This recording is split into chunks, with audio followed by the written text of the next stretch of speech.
Hello, guys, girls, and everything beyond and in between. Most of you will probably know me by my brand's name, which is EJ Artworks, but please call me EJ or J. Welcome to my How to Use Bases tutorial. This is a 4-part tutorial series on how to color my bases. This is part 1, and in this video we are going to talk about how to give some color to my bases. If you enjoy my content, please consider becoming my Patreon. For just $5, you can get access to all the current and all future bases. Or you can buy my bases in my store. The links are down below. Before we start, these bases are made by me, so this tutorial is specifically designed for my bases. Not all bases are of course the same, but by watching this I hope you can pick up a thing or two. I am using Photoshop because the interface is very easy to understand, but you do not need Photoshop. Any software that supports a PSD file will do. For part 1, you also do not need a drawing tablet. A simple computer mouse will do. Without further ado, let's start this tutorial off. As soon as you open my file, the layering it can be a bit overwhelming. But have no fear, we are going to walk through every single option together. Let's open the base colors folder.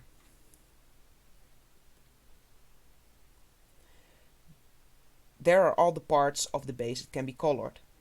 All layers are on lock. What does lock mean? Lock means you cannot color outside of what is already there. Let's take for example the fins. I'm going to select a random color, and as you can see, we cannot cross any other part except for the fins. Now if we turn off this lock, we are able to color in other parts.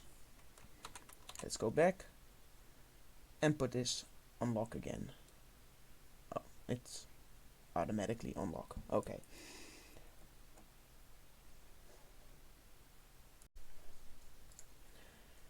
Now let's think of some colors that we want to use. I know I want to make a green dragon with yellow fins. So let's color in this base. I am using the bucket tool, which is the easiest way to color, especially if you're using a mouse. As you can see, it fills everything in automatically. Let's do the same for the plates.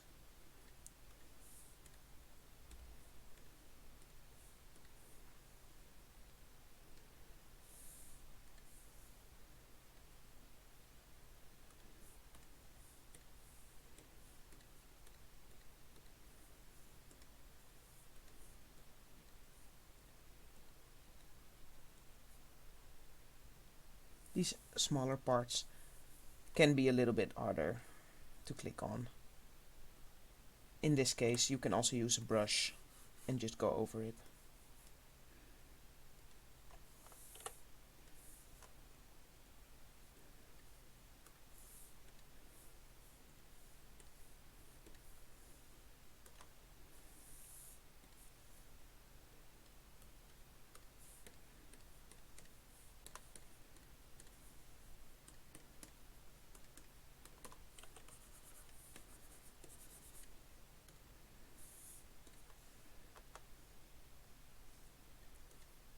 Let's give him some bright yellow eyes.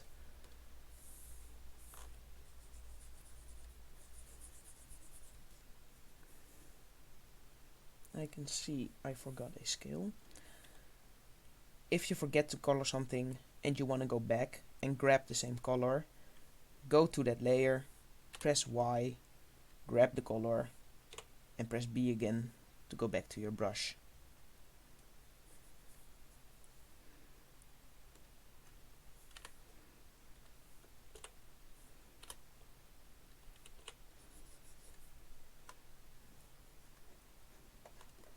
Now I have colored my dragon, but there's one thing. I freaking hate this color green. I made a mistake. there is a very easy way to adjust your colors.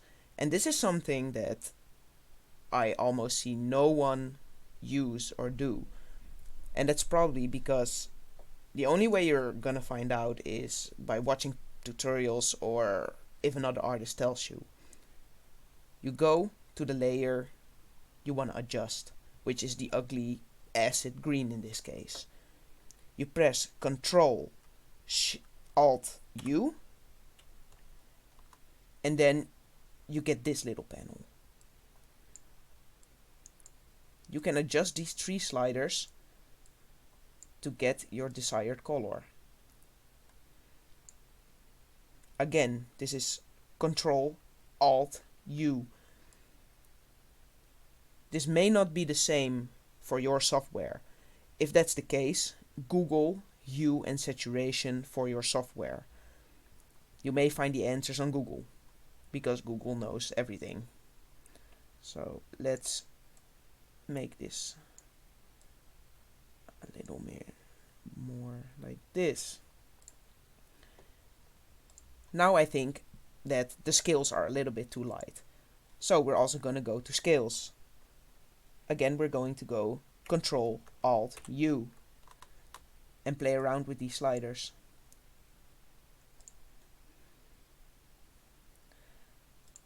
And now I also don't like the plates. So again, Ctrl Alt U, play around.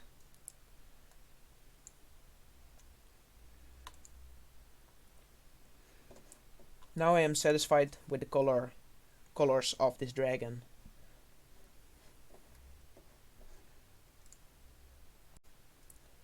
Now let's take a look into the markings folder. Close the base colors folder, we don't need it anymore. Here I have drawn out a few markings for some inspiration or use. For this dragon, let's use fin gradient. Again, this is gray and we need to color it, of course. So, just like we did in the base colors folder, we're also going to do in the markings folder.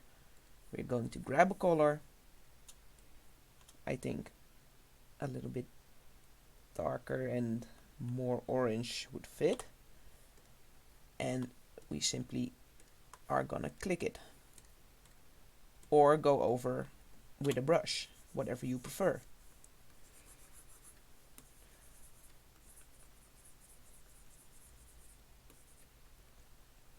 Let's also use the stripes.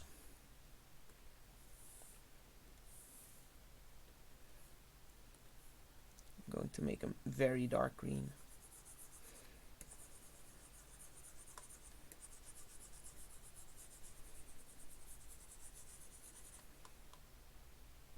I am starting to like this dragon. Okay, let's make things a little bit more complicated. Close off the markings folder and head over to shadows. Now this layer is in multiply mode. What this does is it makes the color transparent and a little bit darker. Right now the color of the layer is gray, and gray is boring.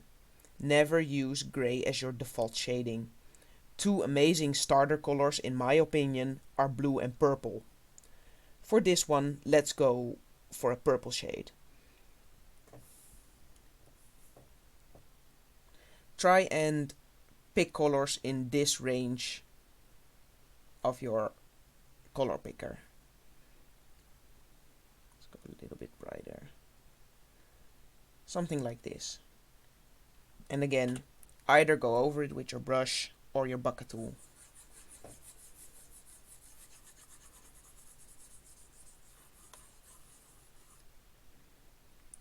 This layer's opacity by default is 42%. Now, the shading appears to be a lot lighter, so I want to make it a little bit darker and more noticeable.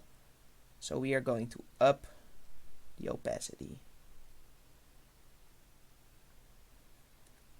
And again, if you do not like the color of your shading, you can again press Ctrl Alt U.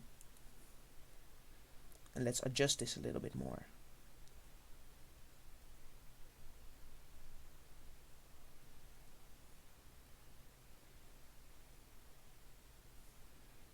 Press OK. Now let's take a look at lighting. This layer is the opposite of the multiply layer. It's in overlay mode. Instead of making something darker, it makes something lighter. A good starter color for using light is yellow.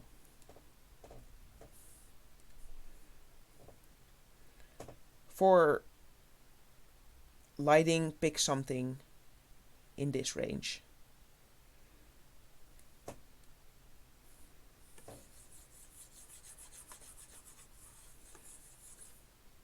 Now it's not very noticeable, but if we turn it off and on, you can clearly see a good difference.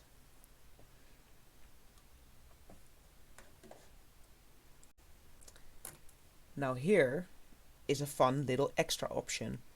We can make some stuff glow. If you are familiar with any of my work, you know how much I love to make stuff glow.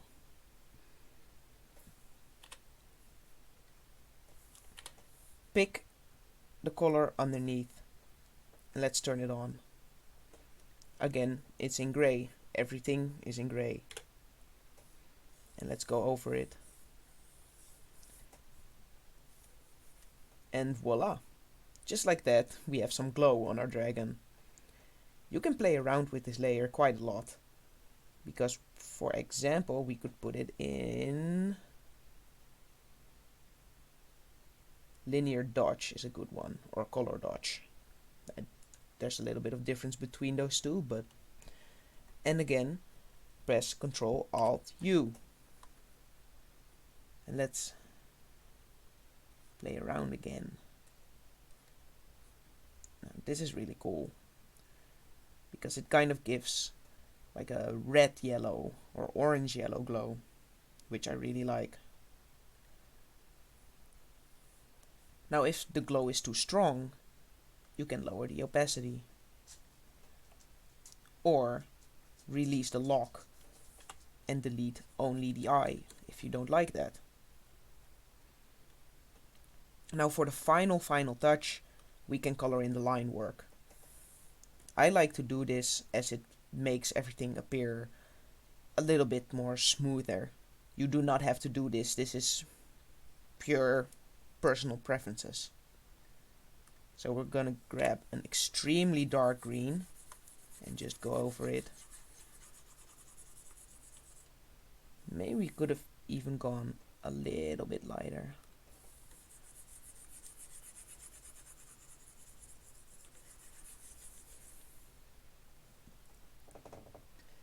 And there we go. We have made our first basic dragon using only the base file. So I hope you enjoyed this tutorial, and if you have any criticism, please let me know. I'm very new to this, so I'm open to any kind of criticism. Stay tuned for part 2. I will hopefully have it ready tomorrow, and again, I hope you enjoyed.